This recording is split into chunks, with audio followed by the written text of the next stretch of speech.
राजस्थान का भानगढ़ किला अपने डरावने किस्सों और शापित इतिहास के लिए मशहूर है। कहते हैं, सूरज ढलने के बाद इस किले में कोई नहीं रुकता। जो रुका वह कभी वापस नहीं लौटा। अन्वेषा, एक इतिहास की शोधकर्ता, इन कहानियों पर यकीन नहीं करती थी। उसने फैसला किया कि वह इस किले में एक रात बिताएगी और सच का पता लगाएगी। अन्वेषा अपने दोस्तों कबीर और मोहित के साथ भानगढ़ पहुंची। किले का माहौल अजीब था। दिन की रोशनी में भी किले की दीवारें जैसे कुछ कहने की कोशिश कर रही थीं। एक बूढ़े आदमी ने उन्हें रोका और कहा, बेटी, रात होने से पहले इस जगह को छोड़ देना। यहाँ अंधेरा सिर्फ अंधेरा नहीं लाता। अन्वेषा ने उसकी बात अनसुनी कर दी। वे तीनों किले में दाखिल हुए। किले के अंदर का माहौल ठंडा और सन्नाटे से भरा था। हर कोने में वीरानी थी।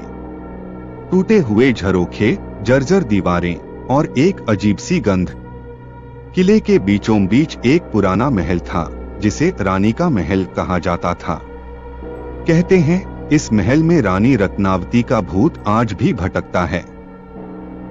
जैसे ही रात के 12 बजे अचानक ठंडी हवा चलने लगी।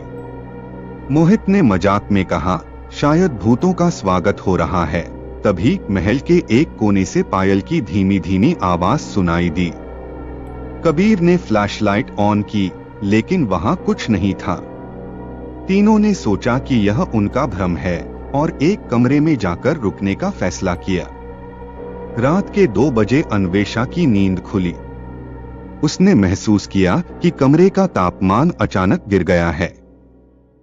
दीवार पर रानी रत्नावती की तस्वीर थी। तस्वीर की आंखें जैसे उसे घूर रही थीं। तभी एक स्त्री की परछाई कमरे में दिखाई दी। वह धीरे धीरे उनकी ओर बढ़ रही थी। अन्वेषा ने डरते हुए पूछा, कौन हो तुम?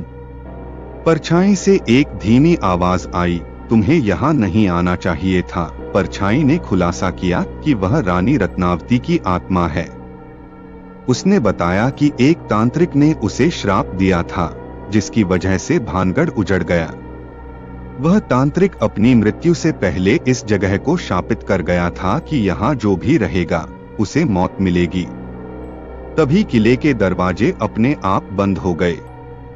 कबीर और मोहित ने भागने की कोशिश की, लेकिन दरवाजा नहीं खुला। पायल की आवाजें तेज हो गईं।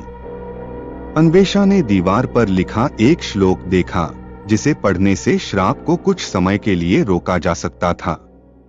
उसने डर के बावजूद श्लोक पढ़ना शुरू किया।